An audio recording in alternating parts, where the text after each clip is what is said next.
Hello, everyone. Welcome back to a Power Up Learning mini session. My name is Susan Snow, and I am the instructional design coach at Bobby Summers Middle School, and I'm happy to be with you today. Today, we are going to talk about assessments and how to do assessing learning with things other than just forms or quizzes or tests. So specifically, I want to talk to you today about Adobe Spark and how you can use that to assess learning, and also give you a couple of other little resources and pointers to help with assessment of learning. So as we get started, I really wanted to talk to you really briefly about why. So why do we want to assess learning in the beginning, or what is the purpose of it? And the University of Minnesota actually used this little graphic from, it said the Center for Advanced Research on Language Acquisition. And they actually used this little graphic. And if you'll notice, the general purpose of assessments were in three categories: administrative, instructional, and research purposes. And today, of course, because we are about teaching and learning, we want to focus on the middle section for instructional purposes. So the specific reason for those assessments, or those things that we do to assess how much our students have learned, those specific things are for diagnosis, evidence of progress, feedback, and also evaluation of the teaching or the curriculum. So those are the kind of the areas that I want us to focus on and to think about as we think about why we assess, and why we might want to use something more creative when we're assessing that learning, so that we can give evidence and feedback to our learners. Okay, as I was looking around at some ideas to share with you, I came upon something that's called one-pagers.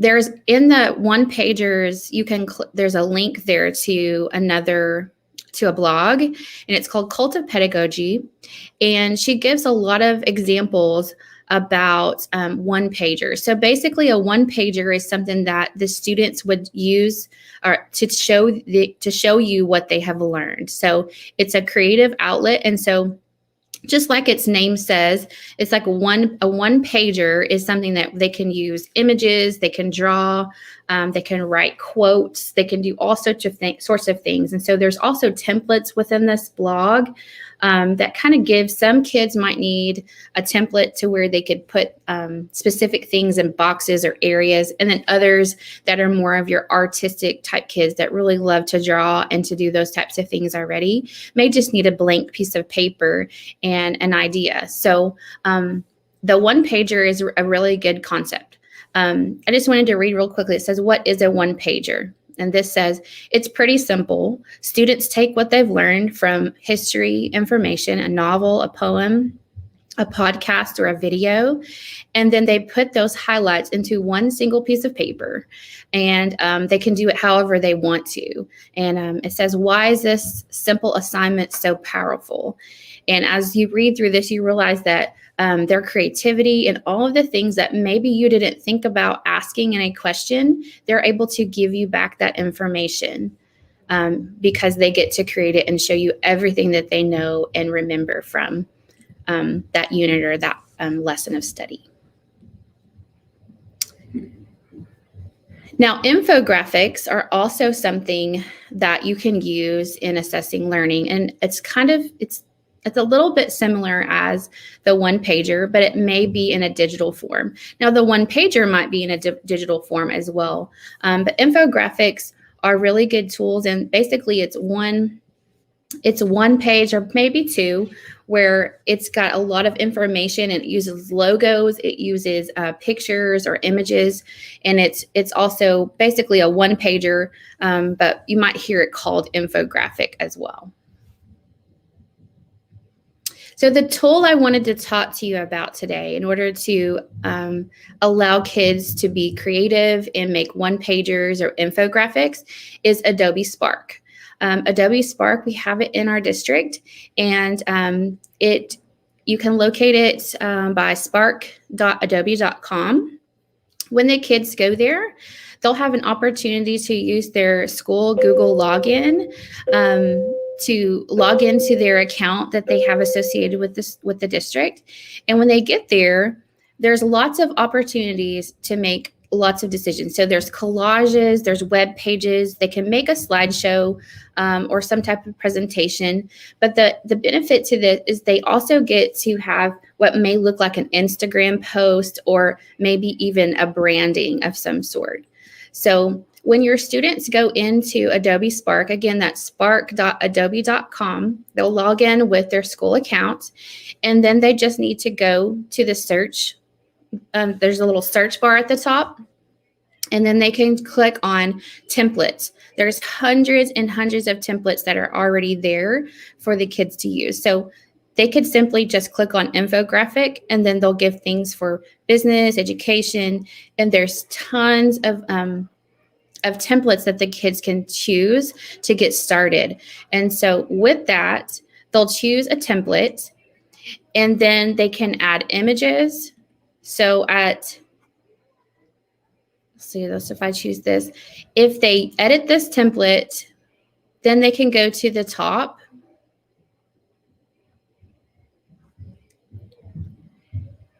They can go to the top of this, and they can use the plus button, and they can add images. They can do a simple search, which they'll allow them to put images directly into Adobe Spark from the search bar.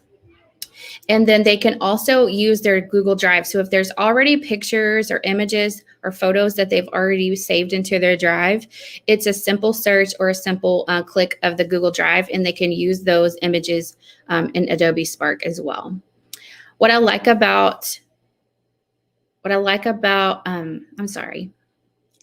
Adobe Spark is that there's also icons. And so if they don't necessarily have a picture or something saved, if they add an icon, it will give a little like kind of almost like a little graphic or a little cartoon that they can use. Also, with Adobe Spark, they can add collaborators as well. So at the top of their once they are editing, there's a button that says that they can click, and they can add or invite other collaborators. So if this was a group effort, they could add, one person could open it, and then they can add their friends, and they can all work on one project together.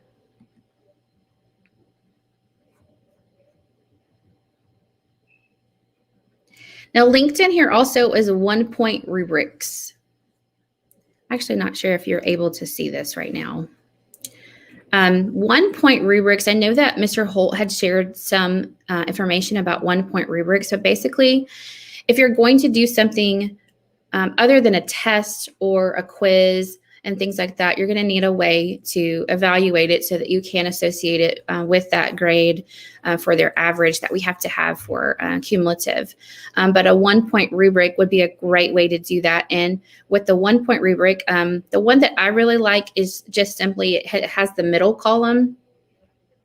The middle column has like the criteria, like what things you're looking for in their infographic or their Adobe Spark. And then there's one side that just gives like areas that they need to improve for each one of those criteria. And then on the other side, there's like evidence of going above and beyond and giving advanced information on that. And so you can assign down at the bottom, you can assign like a grade category. One of the examples suggested that if they had a lot of check marks or a lot of information in the areas to work on, that they would need to make anywhere from a 0 to the points there that they're earning is a 0 to about an 80. And then the middle would be a 90 to a 95 or an 80 to an 85. And then anything on the other column would be a 90 to 100. So, and you have the flexibility to create that 1-point template the way you would like it to be. Okay, some additional resources for you for trying to do some assessment. There's a HyperDoc template there for you, and it will force copy so that you can make it yours and you can use it and edit it the way you want to. I added hyperdocs in there, or a hyperdoc in there, because I know a lot of you are using docs in your classroom, and it's particularly if you're using the classwork Zoom to try to keep up with the engagement and attendance as well. So if you use a hyperdoc, you're able to put different types of assessment into that hyperdoc as well. So one of the things that an 8th grade science class is doing here is, in one of their hyperdocs, they have they're broken up their students into groups, and they're studying the Newton's laws. And so each group gets a different law. And then in the explain section, what they're doing is they're creating an infographic to explain their law that they've already done some research and some exploration on. And so as a group, they're going to use that Spark, or that infographic on Spark, and create something that can show everything that they understand about that law. And then in the reflect piece on the hyperdoc, so this is all one piece and one assignment, they will have a reflection section. And so in the reflect piece, there are videos such as cars crashing, a baseball player hitting a baseball. There are some TikTok examples out there too that can be found to just show things of motion, force and motion. And so what the independent task or the assessment is to create a video, create a screencastify, explaining, while they're watching that video, explaining at what point do they recognize and notice that specific law of Newton's law that they've studied. What are they seeing that proves and that they can justify with it? And so then they put that into a form and link it there. So that's the independent task, and that's the assessment piece. So I just wanted to mention those things as well, so that you could have another idea for assessment other than just the Adobe Spark. There's some other resources, other tools that are really great. Genially.com, I believe is what it is. That's another digital platform where they can create infographics. What we really like about this one is that it becomes animated. You can add sound to the background. So there was one that I created for a training that we had here at Summers. And our theme here is like launching. There's like, rockets and those types of things. So in the background, I found a sound that was just the rocket shooting off. So every time we change to the next section of the questioning, it would make that sound. And so it's animated in the background. It looks like the stars are going by, like there's a movement. And so I think the kids would really enjoy seeing those types of things and creating them as well in Genially. Another quick resource is something that they could create would be using Flippity. When you go to flippity.net, the students could create flashcards, they can create quiz shows, they can create games, and I think there's a timeline, there's a bingo game, word searches, crosswords, all types of things in flippity.net, which you could also use for assessing learning with a creation product. In the additional resources, there are a couple of blogs that just give some information on assessing like tech. This is called Tech Tips, Creative Assignment Strategies, or Creative Assessment Strategies, excuse me. And it gives just a few tips for you on how to assess creatively. And then there's a second blog that is called is the Simple Trick for Success with One Pagers. So it gives you a little clues and tricks to use those one pagers either on paper or digitally as well. So those are just a couple of extra resources for you. Real quickly, there is a bonus strategy called mix, pair, and share. That is the Kagan strategy that most of us are aware of and we've used before.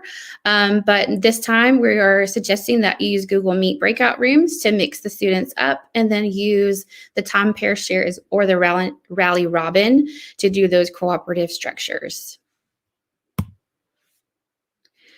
So upcoming power ups tomorrow, there's planning to teach tech skills, and then there's also an ed puzzle for reteaching and retesting. So ed puzzle is another great resource where you could use that for assessment instead of just using your tests like quizzes and forms and things like that. So, well, that's about all the time we have. So thank you so much for joining us. And if you have any questions, please reach out to your IDC and we will be happy to help you. Thank you.